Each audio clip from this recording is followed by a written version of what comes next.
नमस्कार और स्वागत है आपका एक नए वीडियो में। आज हम बात करेंगे pure data analytics company latent view के बारे में।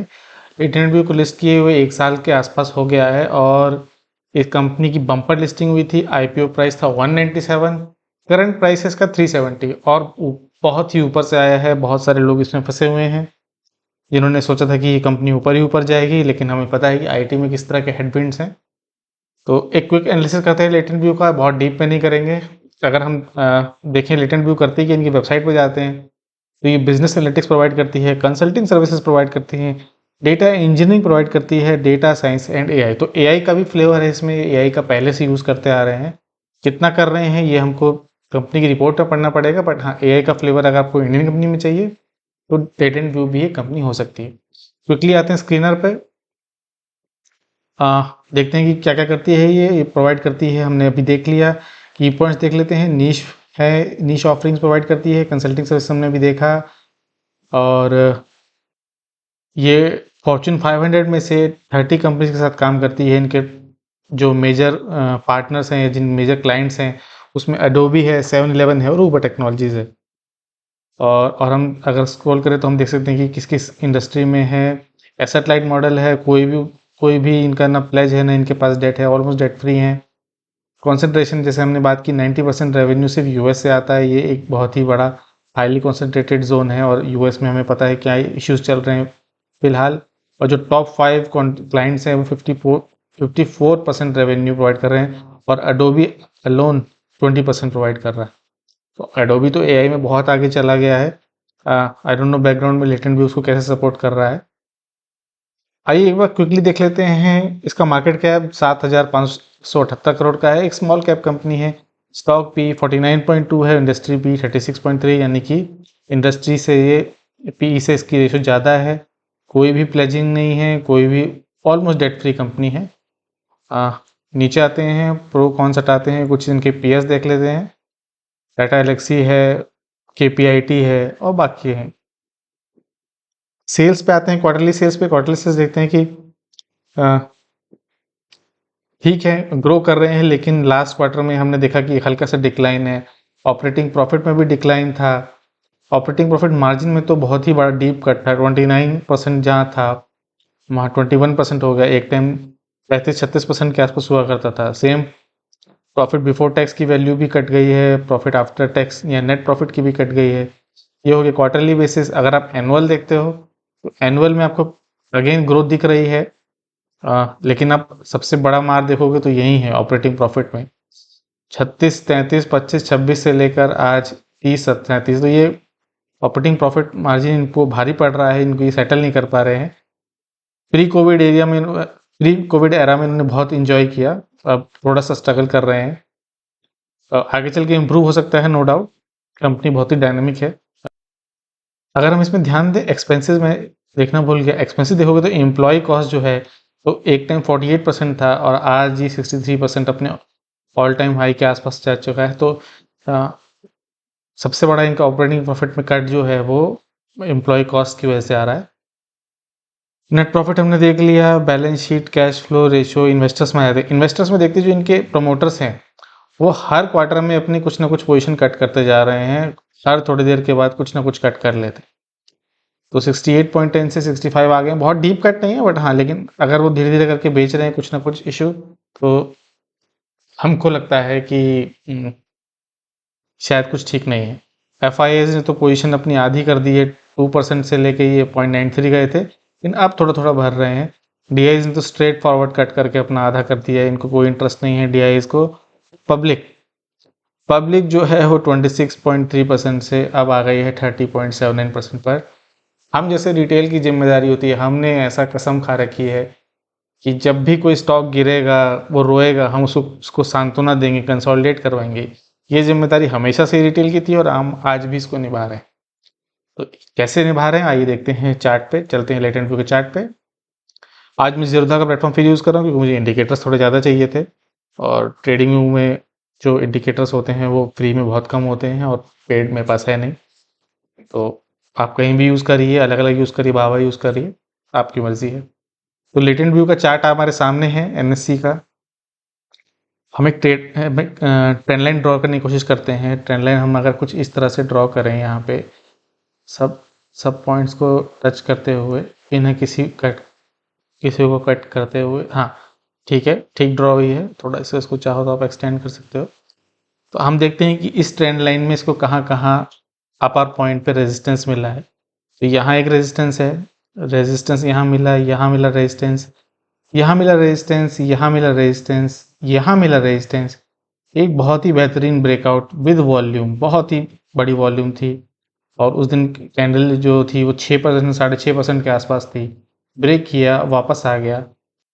अब हमको देखना ये है कि ये जो है ये वापस आके यहाँ पे जब इस लाइन को टक के आसपास आएगा तो क्या ये ब्रेकआउट रेजिस्टेंस का सपोर्ट या रीटेस्ट और फिर एक अपमूव की तैयारी है, या फिर वापस इसी चैनल में आएगा। तो आपको ये वापस चैनल में क्यों आ रहा है, तो अगर आप इसको हल्का सा जूम आउट करो और एक ट्रेंड लाइन ड्रॉ करने की कोशिश करो, एक स्ट्रेट लाइन में ड्रॉ करने की कोशिश करो, हॉरिजॉन्टल लाइन। तो हम अगर कुछ इस तरह का देखें लाइन ड्रॉ करके, देखोगे कि ये जो नीचे वाली जो सपोर्ट लाइन है वो सेम ही है और ऊपर से ये डिक्लाइन हो रहा है। तो अगर हम इसमें थोड़ा सा लॉजिक लगाते हैं, अगर हम देखते हैं कि अभी इसमें स्कोप है, ये हो सकता है वापस आके यहाँ पे कंसोलिडेट करे और फिर हमें कोई मूव देखे, या तो ऊपर की तरफ या नीचे की तरफ। तो ये इसमें हो सकता है, और आईटी में हमें पता है कि हेडविंड बहुत ज़्यादा है। क्लियर करते हैं ड्राइंग अपनी। ठीक है, ये हमने मूविंग एवरेजेस लगा दिए। मूविंग एवरेजेस लगाने के बाद आप क्या देखते हो कि जितनी बार भी इसने रेजिस्टेंस को टकराया, 200 डीएमए जो ब्लैक वाली लाइन है ये उसके ऊपर है। रेजिस्टेंस 200 डीएमए की लाइन जो है ऊपर है, रेजिस्टेंस 200 डीएमए की लाइन ऊपर है। अगेन यहाँ पर आया वापस ऊपर, 200 डीएमए की लाइन अभी भी ऊपर है, ट्रेंड लाइन के ऊपर ही है, ऑलमोस्ट टच कर रही है, बस सिर्फ हल्की हल्की यहाँ से स्ट्रगल किया, यहाँ पे आया तो भी ऑलमोस्ट टच कर रहा है, ऊपर नहीं गया है। अब जब इसने ब्रेकआउट किया तो ट्रेंड लाइन जो है ये इसका सपोर्ट लेके ऊपर जा रही है, और क्लियरली जो ब्रेकआउट था वो अब जो कैंडल थी वो 200 डीएमए के ऊपर क्लोज हुई है। तो ये एक पॉजिटिव व्यू है। और नीचे आप 50 डीएमए को भी देखोगे तो 100 को कट करने के लिए बिल्कुल तैयार बैठी है, किसी को कट कर सकती है। तो कल से टीसीएस और एचसीएल टेक के रिजल्ट आने वाले हैं, आईटी के रिजल्ट भी शुरू हो जाएंगे। आई थिंक 27 जुलाई के आसपास रिजल्ट आने वाले हैं। देखेंगे हम कि रिजल्ट कैसे आते हैं। रिजल्ट को हमेशा देखना है कि क्या है। हो सकता है कुछ इन्वेस्टर्स प्री पोजिशनिंग के लिए भी इसको यहाँ पर एक्यूमुलेट करें, तो हो सकता है थोड़ा और भी ऊपर जा सकता है। ये एक स्पेकुलेशन है, इसका कोई बेसिस नहीं है कि यहाँ पे वो एक्यूमुलेट करेंगे।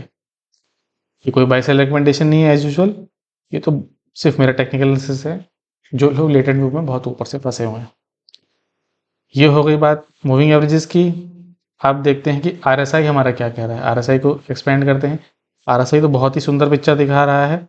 अगर हम आरएसआई को देखें तो काफ़ी टाइम से ये हल्का हल्का ऊपर जाता जा रहा है एक चैनल में, और अभी भी वापस हल्का से जब नीचे आके 60 का सपोर्ट लिया है, तो यहाँ से भी एक अप मूव की तैयारी कर सकता है। ये देखने वाला होगा। हटाते हैं आरएसआई को और ले आते हैं अपने एमएसीडी को।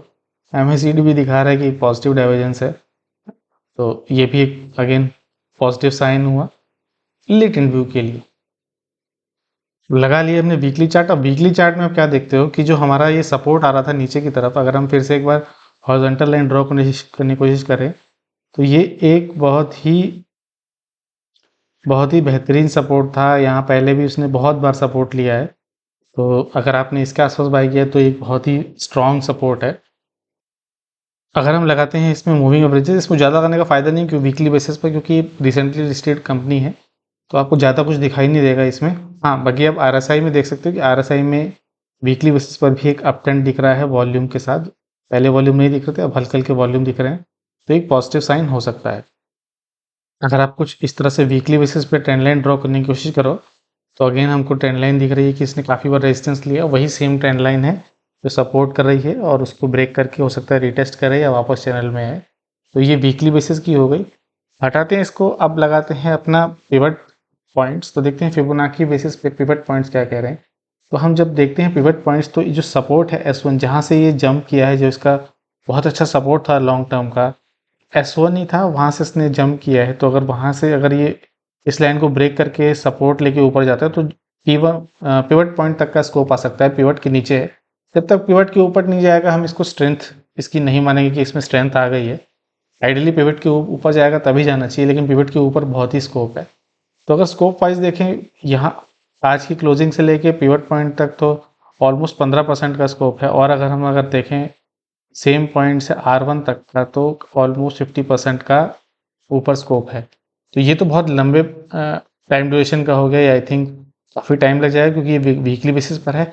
लेकिन अगेन स्मॉल कंपनियों की यही खासियत है कि जब वो ऊपर जाती हैं तो रुकती नहीं है, और आप पकड़ नहीं पाओगे उसको जब वो ऊपर जाएगी। तो थोड़ा थोड़ा करके मैं बाय करने के प्लानिंग में हूँ।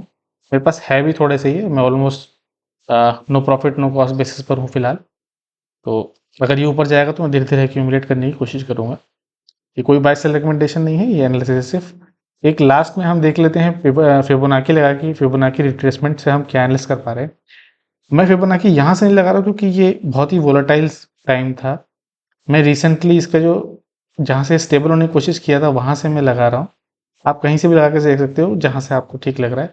तो हम अगर यहाँ लगाएं सबसे इसके लोवेस्ट पॉइंट पे, तो अगेन इस प्राइस पे इसने कंसोलिडेट किया है, और अगर ऊपर जाना है 38.2 लेवल पे, तो हमको दिख रहा है कि एक बार इसने इसको क्रॉस किया तो ऊपर 38.2 लेवल पे जाएगा ही जाएगा। थोड़ा सा इसको जूम कर देते हैं, तो यहाँ तक जाने का स्कोप है 398 तक।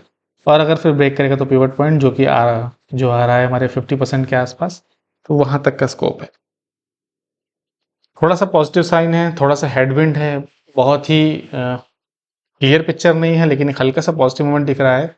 और अगर आपको एआई का प्ले भी लेना है तो लिमिटेड कंपनीज हैं इंडिया में जो एआई का आपको एडवांटेज दे रही हैं। KPIT, टाटा गैलेक्सी, हमें पता है पहले ही आसमान छू रही है। आप वहाँ जाओगे परचेस करोगे तो बहुत ही हाई प्राइसेस पर है वो। तो ये था quick technical analysis latent view analytics के बारे में।